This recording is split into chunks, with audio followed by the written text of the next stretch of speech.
मजा आ रही है क्या? कंस्ट्रेंट क्वेश्चन अपन पढ़ चुके थे लास्ट टाइम पे, देखो अपन ने वेज कंस्ट्रेंट पढ़ा था। क्या पढ़ा था?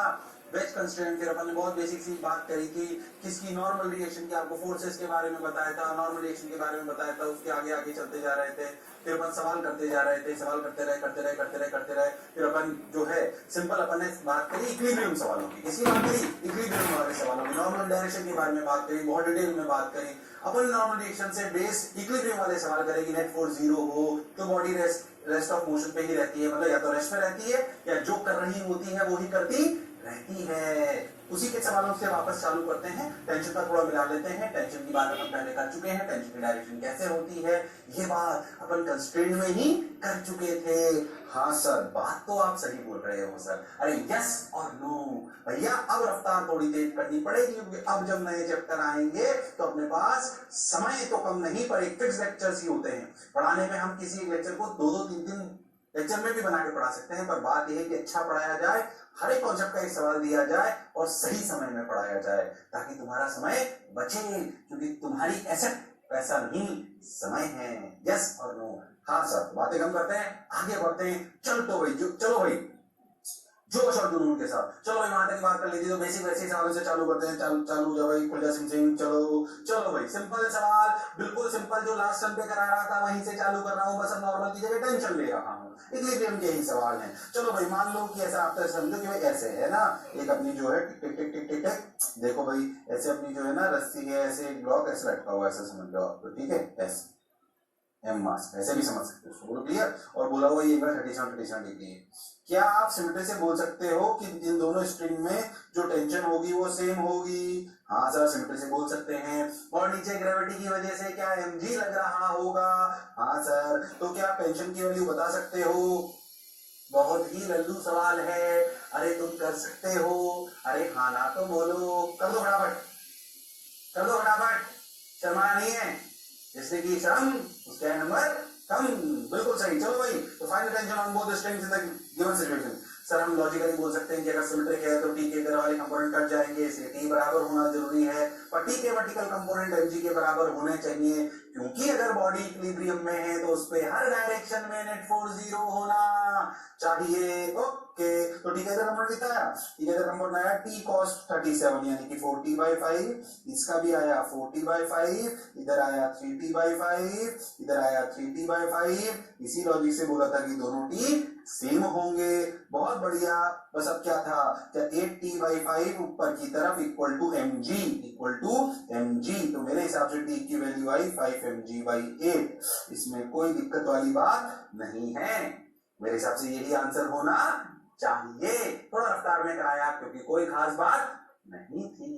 और आपको रिजॉल्व करना आना चाहिए। सिंपल इक्विलिब्रियम एक्सेलरेशन वाले सवाल बाद में करेंगे, जो न्यूटन सेकंड लॉ पे आ जाएंगे। अभी तो बेसिक बात कर रहे हैं भैया।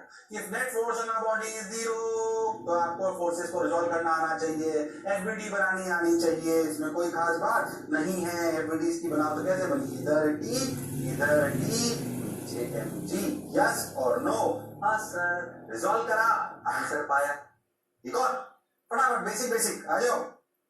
चलो एक दो, मान लो एक मास है जिसपे एक रस्सी ऐसे बंधी हुई है, एक रस्सी ऐसे बंधी हुई है। बोलो क्लियर? तो यहाँ पे टेंशन मान लो T1, ठीक है? यहाँ पे टेंशन मान लो T2।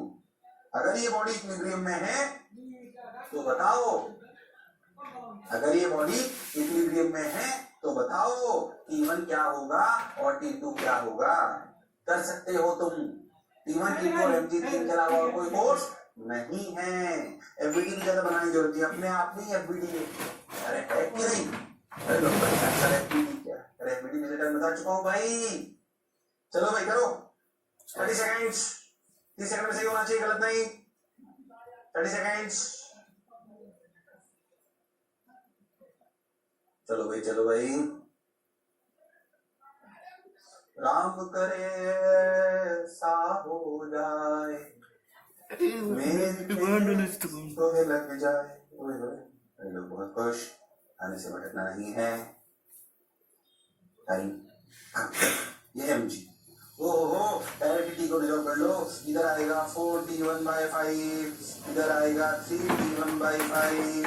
हॉरिजॉन्टल में अगर फोर्स बैलेंस होने हैं तो 3t1/5 t2 के बराबर होना चाहिए और 4t1/5 mg के बराबर होना चाहिए। तो t1 की वैल्यू आई 5 mg/4। हाँ सर, और t1 की वैल्यू अगर ये आई तो 3/5 इंटू t1 की वैल्यू कितनी 5 mg/4। तो 5 में 5 को मार दिया इक्वल टू t2। तो t2 की वैल्यू क्या आई, t2 की वैल्यू आई 3 mg/4। मेरे हिसाब से ये आंसर होने चाहिए, मेरे हिसाब से ये आंसर होने चाहिए। हो गया तो तो टेंशन क्या जाए कर लूंगा, नॉर्मल क्या जाए कर लूंगा। दो भाई देखा आंसर हाथ से आ रहा है, चेक कर लेंगे एक बार। हाँ 3/4 mg, ये t2 आया और ये अपना क्या है t1। t1 के लिए क्या है 5 mg/4 है ना। हो गया। तो अगर आप एक बात समझो, पहले टेंशन नॉर्मल बेसिक अगर सवाल आ जाए इक्विलिब्रियम के, क्या हम सवाल कर सकते हैं? हाँ सर कर सकते हैं। 4-5 रजिस्ट्रेशन कराए मैंने इक्विलिब्रियम के, कंफ्यूज नहीं होना बिल्कुल, और भी आगे आएंगे, परेशान मत हो। और इक्विलिब्रियम के मैंने इतने सारे सवाल करा दिए। चलो भाई अब धीरे धीरे अपन ऐसी बातों की तरफ चलते हैं जिससे अपन सेकंड लॉ ऑफ मोशन की तरफ बढ़ेंगे, न्यूटन सेकंड लॉ की तरफ बढ़ेंगे और समझेंगे कि मोमेंटम क्या होता है। किस मोमेंटम, हालांकि भी ज्यादा नहीं पर थोड़ा तो समझेंगे। चलो चलते। तुमने मोमेंटम सुना है क्या? हाँ सर सुना तो है, अब सुनो देखो और अच्छे समझ। मोमेंटम एक क्वांटिटी है जो मास और वेलोसिटी का मल्टीपल है। पहली बात क्या फिजिकल सिग्निफिकेंस है आपको समय के साथ मिल जाएगा। अभी बात समझ कि एक फिजिकल क्वांटिटी अपन डिफाइन करी, फिजिकल क्वांटिटी जो क्या है मोमेंटम, जिसका फॉर्मूला क्या है आप ऐसे समझे। इसको पीछे नोट करते हैं, ये वेक्टर क्वांटिटी होती है, इसे लिखते हैं m इंटू वी वेक्टर। किसी भी बॉडी की, कोई भी बॉडी जिसका मास m हो और उसकी रफ्तार v हो, एक्चुअली ताकत का प्रदर्शन है। मैं तुम्हें सही बताऊं तो जैसे मान लो कि एक बालक है 100 किलो, कितने का 100 किलो का। हाँ सर मान लो कि एक बालक है 100 kg का, ठीक 100 kg का बालक है, 10 मीटर पर सेकंड से दौड़ रहा है, ठीक। ऐसे अगर एक सुंदर कन्या है, कौन है सुंदर कन्या 50 किलो की, ये भी 10 मीटर पर सेकंड से दौड़ रही। अच्छा खुद सोचो, अगर तेरे सुंदर कन्या को रोकना और बालक को रोकना है, अगर तेरे सुंदर कन्या को रोकना और बालक को रोकना है, तो तेरे को रोकने में किसमें ज्यादा ताकत लगानी पड़ेगी? जिसका मास ज्यादा है या जिसकी वेलोसिटी ज्यादा है या वेलोसिटी बराबर है? कंफ्यूज हो। जैसे मैं तेरे को बोलूं कि सुंदर कन्या की रफ्तार 10 की बजाय 12 है, मान ऐसे कंफ्यूज, थोड़ा सा कंफ्यूज करता हूं। अब तो एक बात समझना अच्छे से, एक 100 किलो का बालक 10 मीटर पर सेकंड से दौड़ रहा है और एक 50 किलो की बालिका 12 मीटर पर सेकंड दौड़ रही है। क्या सुंदर कन्या की रफ्तार 12 है, ज्यादा है, और उसका मास, बोला किसको रोकने में कष्ट ज्यादा होगा? बोलो कंफ्यूज हो गया यार, लड़का तो भारी है पर दौड़ भी रहा है, और सुंदर कन्या हल्की है पर थोड़ा सा ज्यादा से दौड़ रही। हाँ तो सर किसको रोकने में तेरी ताकत ज्यादा जाएगी? तो असलियत में ऐसा समझ, किसी भी चीज को रोकने के लिए ऐसा फील कर थोड़ा सा, कितनी ताकत जाएगी, कितनी क्षमता जाएगी, वो मास जिसका ज्यादा उससे पता पड़ता है, वेलोसिटी जिससे ज्यादा उससे पता पड़ता है, या शायद किसी और से पता पड़ता है? शायद किसी और से। शायद किसी और चीज क्या है? मोमेंटम। वो शायद और चीज क्या है? मोमेंटम। तो मोमेंटम वेक्टर क्वांटिटी को लिखते हैं mv वेक्टर। अभी इतना ही याद रखना है बस, ठीक है। तो मैंने जो भी बात बोली, अपने मोमेंटम लिखा वेक्टर क्वांटिटी है, momentum quantity possessed by an object by virtue of its mass and motion. अभी किताब की डेफिनेशन है, क्या है लिखो तो लिखो, नहीं तो मत लिखो। तो मोमेंटम लिखो p vector equal to mv vector, it's a vector quantity. अगर कोई आपसे यूनिट पूछ ले ऐसा ही तो क्या लिखेंगे? KG metre per second. अरे हाँ ना बोलना पड़ेगा, क्या लिखेंगे? KG metre per second. कोई चिंता वाली बात नहीं है। ओके ये बात हमें समझ आ गई। अब क्या करें? जो मैंने आपसे पूछा वही आपसे पूछा, p equal to mv vector, ठीक है हमें समझ में आता है। मोमेंटम और mv वेक्टर जानते हैं। मैं आपसे बोलूं फिर से बात, किस बॉडी को रोकना मुश्किल होगा? जो भी पूछा ध्यान से सुनना, किस बॉडी को रोकना मुश्किल होगा? जिस बॉडी की ज्यादा रफ्तार हो या जिस बॉडी की कम रफ्तार। अच्छा जिस बॉडी का मास ज्यादा हो या जिस बॉडी का मास कम हो। कोई अभी जो मैंने आपको बोला कि भाई बालक है, बालक अपना क्या है, बालक अपना 100 किलो का है, उसकी रफ्तार 10 मीटर पर सेकंड है, बालिका अपनी कितनी है, बालिका अपनी मान लो 50 किलो की है और वो 12 मीटर पर सेकंड से दौड़ रही है। हो किसको रोकना मुश्किल होगा? मास ज्यादा कम से देखें, वेलोसिटी कम ज्यादा से देखें? नहीं, ये है नो कमेंट। ये दोनों क्या है? ये दोनों क्या है? नहीं बता सकते, इससे नहीं बता सकते, किससे बता सकते हैं? मोमेंटम से। जिसका ज्यादा मोमेंटम होगा उसे रोकना मुश्किल होगा। तो असलियत में देखें तो कोई बॉडी चल रही है, मोशन में है कब तो उसको रोकना कितना मुश्किल है, ये कौन बताएगा? मास ज्यादा कम से कंपेयर कर पाओगे, वेलोसिटी कम ज्यादा से कंपेयर कर पाओगे या मोमेंटम से कंपेयर कर पाओगे? मोमेंटम से। ये बात याद रखी। तो फिर हाँ यार, मोमेंटम है ना, शक्ति बताता है। जिस बॉडी में मास ज्यादा, जिस बॉडी में मास ज्यादा, दोनों बातों में अंतर ध्यान से समझना। जैसे मान लो मैंने आपको मास के लिए क्या समझाया था कि अगर कोई बॉडी दो ब्लॉक रुके हुए हैं, मैं मतलब एक बालक 100 किलो का और एक सुंदर कन्या 50 किलो रुके हुए दोनों, किसको चलाना ज्यादा मुश्किल है? बालक को, उनकी वेलोसिटी तो थी नहीं। यस और नो? तो मास ये बताता है कि किसको कितना चलाना मुश्किल है। ऐसा आइडिया देता हूं कि यार 100 किलो और 50 किलो, पर अगर कोई चीजें चल रही है तो उनमें वेलोसिटी भी है और मास भी है, तो उसको रोकना कितना मुश्किल है, ये बात कौन बताता है? मास का पैरामीटर, वेलोसिटी का पैरामीटर या दोनों का मल्टीप्लिकेशन? दोनों का मल्टीप्लिकेशन, जिसे हम कहते हैं मोमेंटम। ओके सर, अब देखते खुद को समझ में आएगा। अगर अपन ध्यान से देखें तो अपने बालक का मोमेंटम की तरह, मोमेंटम ऑफ बालक 1000, हाँ sir, 100 into 10 KG metre per second. अच्छा, मोमेंटम ऑफ सुंदर कन्या कितना है भाई? 50 इंटू 12, बोलो क्लियर है? 600।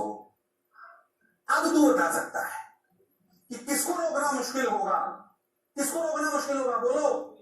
रोकना मुश्किल होगा बालक को। पर सोच, अगर यही सुंदर कन्या 50 मीटर पर सेकंड से दौड़ने लग जाए तो क्या सुंदर कन्या का मोमेंटम 2500 हो जाएगा? तो उसे रोकना बालक से भी मुश्किल हो। तो क्या कम मास वाली चीज को रोकना मुश्किल हो सकता है? हाँ, अगर उसकी वेलोसिटी ज्यादा हो। क्या ज्यादा मास वाली चीज को रोकना आसान हो सकता है? हाँ, अगर उसकी वेलोसिटी कम हो। यानी कि मास से कंपेयर नहीं करते रोकने वाली ताकत में, ना वेलोसिटी से कंपेयर करते हैं मोमेंटम से। ओके, असलियत में इस मोमेंटम से ही डिनोट होता है फोर्स। कौन डिनोट होता है? फोर्स। कितनी ताकत लगी भाई, कितनी ताकत लगी भाई। जैसे मान लो मैं रुका हूं, सोचो मैं 100 किलो का हूं, मान लो कि सॉरी मैं 100 किलो का नहीं, तुम 100 किलो के हो, मैं तो अभी 60 प्लस ही हूं। चलो लोग हंस रहे, कोई बात नहीं, हंस लो। अब सोचो, मान लो कि मैं आपसे बोलूं कि मान लीजिए बालक है 100 किलो का और एक और बालक है 100 किलो का, दो बालक है 100 किलो के, दोनों रखें। मैं ये बोलूं कि एक पहले बालक की वेलोसिटी 100 किलो, जो 100 किलो का था, उसकी वेलोसिटी 1 सेकंड में 10 मीटर पर सेकंड रहेगी, तो ताकत लगानी पड़ेगी। दूसरा वाला जो 100 किलो का था, उसकी 1 सेकंड में वेलोसिटी 5 मीटर पर सेकंड, तो उसको भी ताकत लगानी पड़ेगी। इसमें ताकत कम लगानी पड़ेगी, इसमें ताकत कम लगानी पड़ेगी। इसकी रफ्तार कम, जिसको भले सेम मास है पर इसकी रफ्तार कम करनी पड़ेगी। मतलब ताकत चलाने के लिए भी और कितनी रफ्तार से चलाने के लिए भी क्या जो ताकत लगानी पड़ी वो भले मास सेम हो पर क्या वेलोसिटी पर डिपेंड करेगी? हाँ, यानी कि इनडायरेक्टली मास और वेलोसिटी दोनों पर डिपेंड करेगी। हाँ, यानी कि वो भी मोमेंटम पर डिपेंड करेगी। ओके, यानी कि हमें किसी चीज को चलाना हो, चाहे हमें उसे रोकना हो, उस ताकत का मापदंड रिलेट होता है मोमेंटम से। किस रिलेट होता है? मोमेंटम से। वैसे सेकंड लॉ है तो लॉ आपको याद होना चाहिए, मतलब फील कराने का प्रयास कर रहा हूं, अच्छा मोमेंटम क्या करता है। तो जो न्यूटन सेकंड लॉ है, लॉ का मतलब समझ लो, लॉ के प्रूफ नहीं होते, इसलिए जो मैं बता रहा हूं फील करा रहा हूं। लॉ है, नियम है, वो साइंटिस्ट ने दे दिया और उसका कोई तोड़ नहीं निकला, इसलिए हमें याद रखना चाहिए। लॉ का मतलब समझिए अच्छे से। कई बार आगे आप जाके देखोगे किसी ने लॉ दिया, फिर बाय द वे किसी ने उसका प्रूफ भी निकाल दिया, पर हमेशा निकल पाए ये जरूरी नहीं है। तो लॉ दिमाग में याद होने चाहिए, नियम। चलो भाई, तो भाई साहब बोला गया, क्या बोला गया? देखो, force is related to momentum, ये सब लिख लेना। तो force is directly proportional to delta p by delta t. इसका से क्या समझे sir? Delta p is what? Delta p is p final minus p initial. अभी ज्यादा इसमें वेक्टर में मैं नहीं घुसाना चाह रहा। Delta p is final change in momentum, sorry P final is final momentum minus initial, मतलब कितना मोमेंटम में चेंज करा। जैसे मान लो मेरे को हुआ तो मेरा इनिशियल मोमेंटम कितना, 0।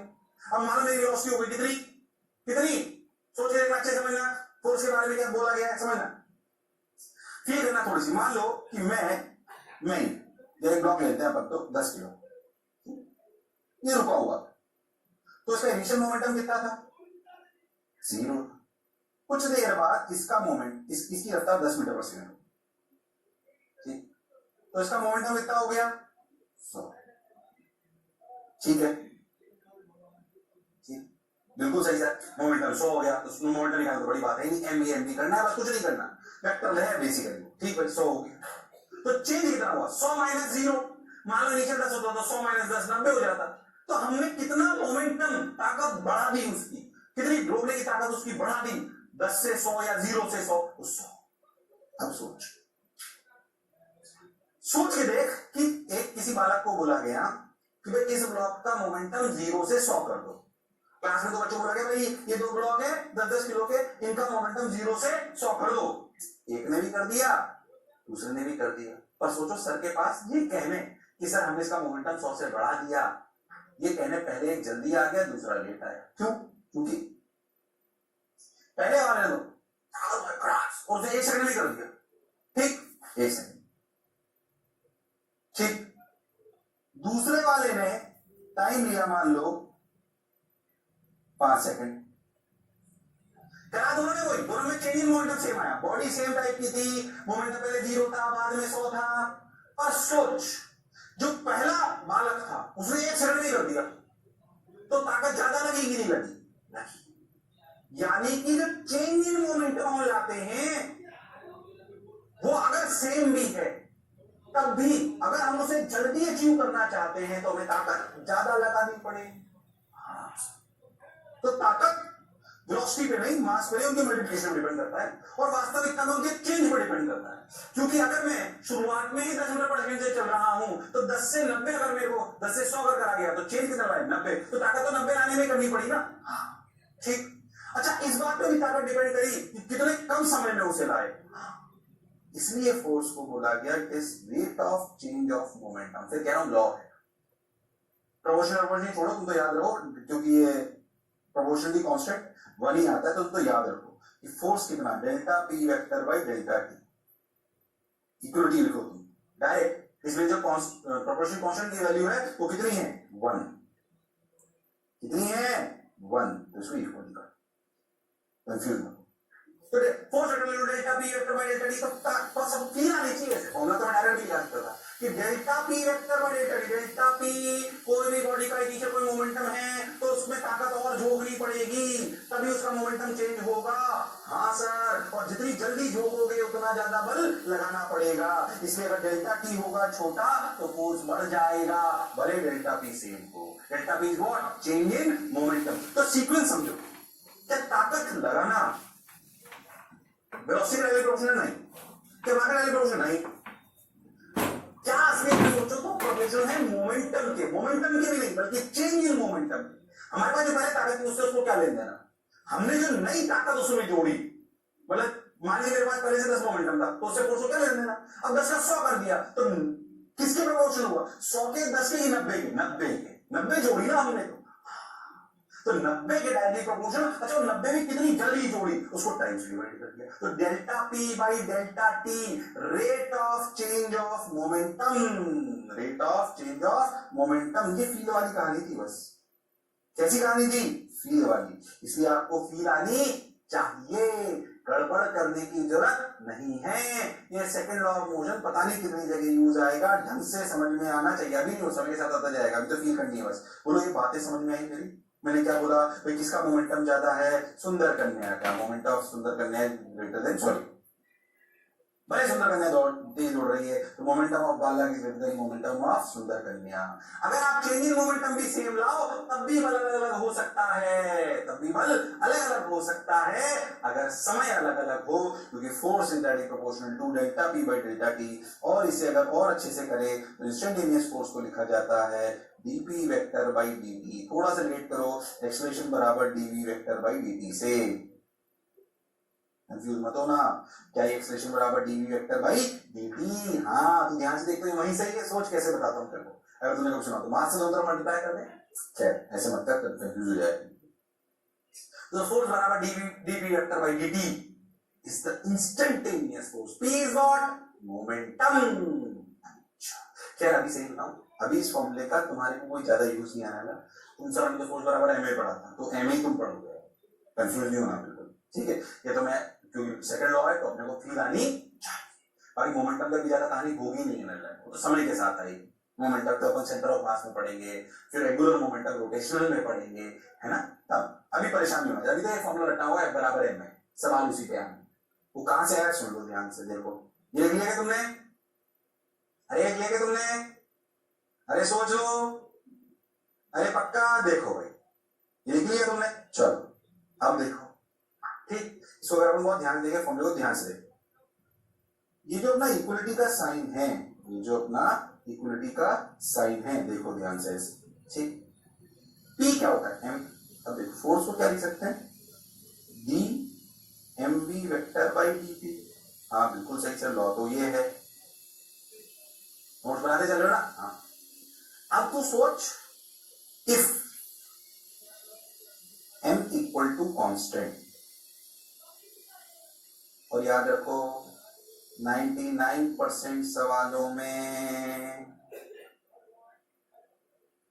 कांस्टेंट ही होता है। कौन से सवालों में नहीं होता? रॉकेट टाइप सवाल, याद है रॉकेट जब उड़ता है तो उसमें पीछे से आग निकलती है, गैस निकलती है, तो गैस निकलती जाती है तो उसका मास कम होता जाता है, इसे बोलते हैं वेरिएबल मास। बहुत कम सवाल आने के चांसेस होते हैं और बहुत कम आता है, इसलिए उसके लिए ज्यादा परेशान नहीं होना। तो अपने लिए 99% सवाल जो आएंगे उनमें मास क्या होगा? कांस्टेंट। जब नहीं होगा तो आगे बताएंगे सेंटर ऑफ मास, अब भी नहीं, अभी परेशान नहीं होना। 99% सवाल तो इसी पे आएंगे, है कि नहीं? तो सोच, मास अगर कांस्टेंट हो तो क्या उसे डिफरेंशिएशन से बाहर ला सकते हैं? हाँ, पर जाहिर सी बात है कि अगर फोर्स लगाओगे तो वेलोसिटी तो चेंज होगी ही। हाँ, तो लिख दिया गया dv vector by dt। Okay sir, what is dv vector by dt? Acceleration. तो फोर्स बराबर मास इनटू एक्सेलरेशन, वो फॉर्मूला है जो 99% से भी ज्यादा सवालों में यूज होगा। इसलिए सिर्फ कब यूज नहीं होगा? जब मास चेंज हो रहा हो। क्या चेंज हो रहा हो?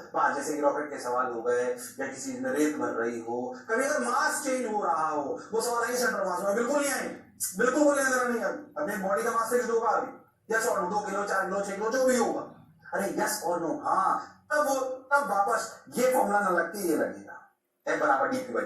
अभी आपके लिए ये रामबाण है, और अभी आपको जिस पे कॉन्सेंट्रेट करना है वो F बराबर एम ही है। भले मैंने कहानी F बराबर D P by D T से सुनाई हो, वो अपने ब्रैकेट पे रख लो, पर अभी कौन सा फॉर्मूला याद रखना है? F बराबर एम। अभी न्यूटन सेकंड लॉ बराबर है। जब कभी कोई पूछे, हाँ, तो रियलिटी में F बराबर डीपी बाई डी टी होता है, उसी से F बराबर एम आता है, और F बराबर एम ही 99% सवालों में लग जाता है। हाँ सर, ये बात हमें समझ आ गई, ठीक है? बोलो, क्लियर है? हाँ, तो न्यूटन सेकंड लॉ किसी बात समझ में, बस तो F बराबर एम पे सवाल करना चालू कर देंगे, और करेंगे क्या? अपन हटा कर थोड़ी लगाएंगे यार, थोड़ी सी बात सुनना चालू कर देते हैं। बिल्कुल सिंपल सिंपल सवालों से चालू करेंगे, F बराबर एम। अगर मैं इतना आसान सवाल कराऊं, क्या तुम कर सकते हो जो मैं नहीं कराना चाहता हूं? 10 किलो का ब्लॉक है, फोर्स लगाया 20 न्यूटन, बताओ एक्सेलरेशन। शर्म आ गई मुझे कराते हुए।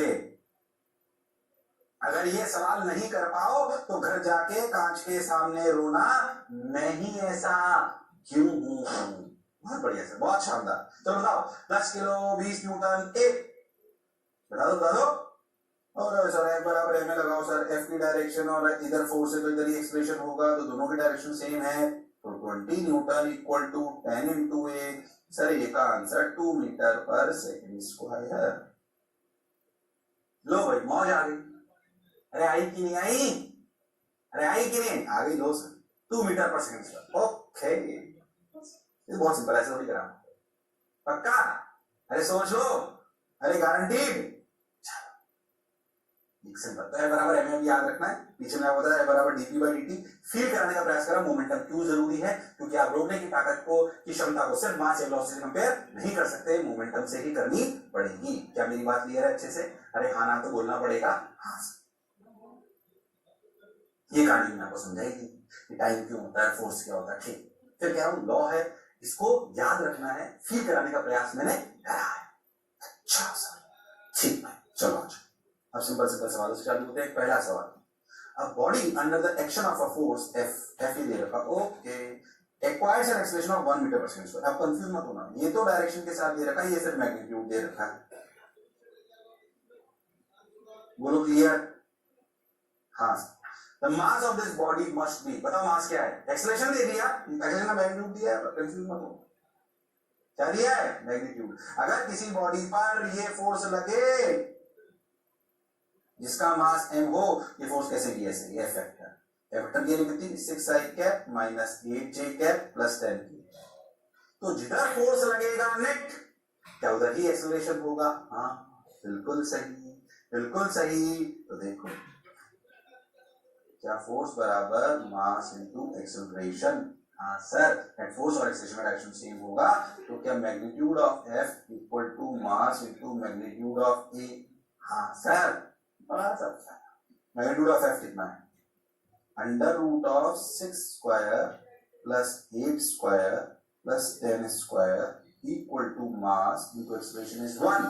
Yes sir, 6 square plus 8 square is 10 square again, 64 plus 36, 10 square plus 10 square equal to m into 1. This is 10 root 2 equal to m. Okay. Answer is 10 root 2 kg. Answer is 10 root 2 kg.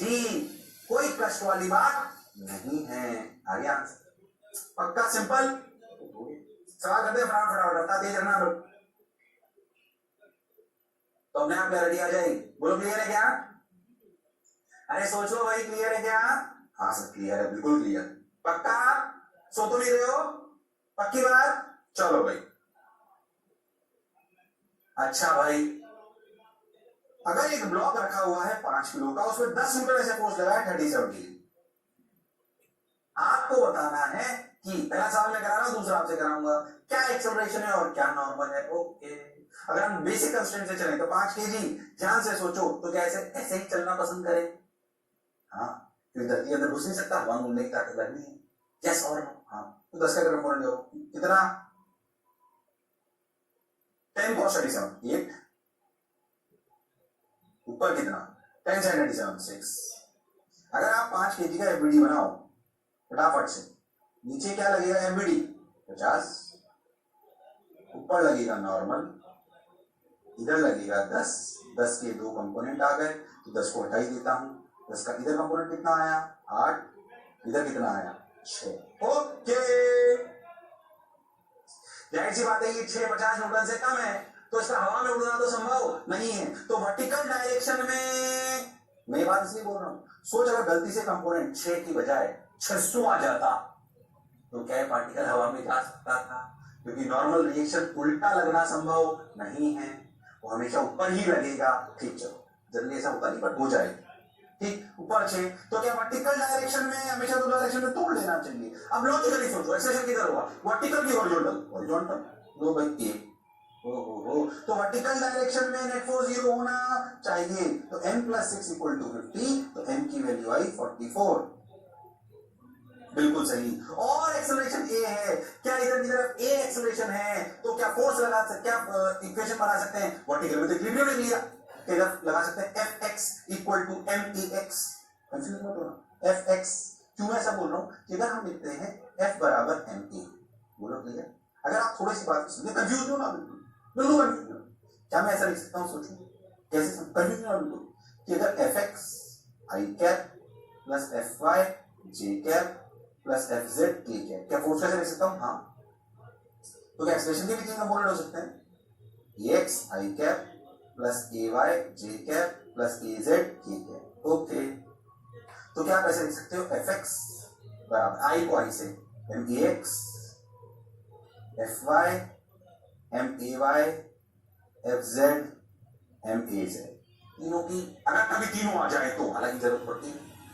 इस सवाल में देखो तो vertical में तो भाई साहब equilibrium था, किधर एक्सेलरेशन है हॉरिजॉन्टल में, तो देखो भाई फोर्स कितना है हॉरिजॉन्टल में, ये रहा एफ एक्स, एक्सेलरेशन निकालना है एक्स, एफ एक्स बराबर मास कितना 5 किलो, ए एक्स कितना निकालना है, ए एक्स की value 8/5 metre per second square, metre per second square. नहीं आया नहीं आया नहीं आया, अरे आया कि नहीं आया, लो सिंपल। तो सोच मैंने 2 डायरेक्शन तोड़ के कर दी, क्या सवाल बिल्कुल सिंपल था, एक्सेलरेशन भी आ गया, वर्टिकल में इक्विलिब्रियम भी आ गया। हाँ बिल्कुल अच्छा कहता सवाल। अगला तुम करोगे गलत मत करना, बिल्कुल बेसिक से पढ़ा रहा हूं, शर्माना मत, हो सकता है तो 9 में भी पढ़ाओ। अरे हाँ ना बोलो भाई,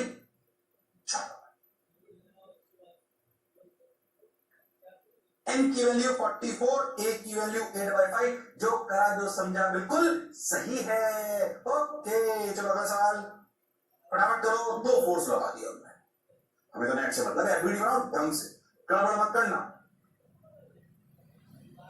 एक फोर्स यहाँ कितने लगा दिए 2, नीचे लगा 50, पर लगा n, एक लगा इधर 50, इस 50 को रिजॉल्व करो तो इधर आएगा 40, इधर आएगा 30, तो डायरेक्ट यही बना लो, इधर आएगा 30, इधर आएगा 40। वर्टिकल डायरेक्शन में चल नहीं सकते क्योंकि 30 50 से कम है, हवा में उड़ना संभव नहीं है, तो एक्सेलरेशन होगा इधर, बिल्कुल सही। तो वर्टिकल डायरेक्शन में अगर लिखेंगे n + 30 इक्वल टू 50 इक्विलिब्रियम के लिए, तो n की वैल्यू आई 20 न्यूटन। नॉर्मल रिएक्शन अगर कभी भी नेगेटिव आ जाए डायरेक्शन सही मानने पर, तो समझ जाओ ना कुछ चमत्कार किया है, क्योंकि नॉर्मल रिएक्शन डायरेक्शन में आपको पहले निकालना सिखा चुका हूं। अगर आपने सही डायरेक्शन दी है तो फिर नेगेटिव नहीं आएगा, ज्यादा हो जाएगा नहीं। हॉरिजॉन्टल में चलो एफ एक्स 50 - 40 बिल्कुल सही, 50 - 40 इक्वल टू 5 × 8, यानी कि ए की वैल्यू आई 2 मीटर पर सेकंड स्क्वायर। हो गया सवाल। अब तो बताए वो रटे हुए सवाल है, कुछ भी बना सकते हैं, एक एक दोनों करा दिए मैंने। एक ब्लॉक हॉरिजॉन्टल सरफेस में लगा है सिंगल फोर्स टेढ़ा, क्या सवाल कर सकता हूं, हाँ। एक ब्लॉक 2 फोर्स, क्या सवाल कर सकता है। मैं तो कह रहा हूं एक ब्लॉक 3 फोर्स, क्या सवाल कर सकता है। कुछ भी बना दे उसमें, क्या यार मुझे बोल लो भाई बताओ क्या होगा। एक ये ले लो 10 किलो, एक फोर्स इधर लग रहा है 20 न्यूटन, एक फोर्स इधर लग रहा है 5 न्यूटन, एक फोर्स इधर लग रहा है 37 डिग्री पे 10 न्यूटन।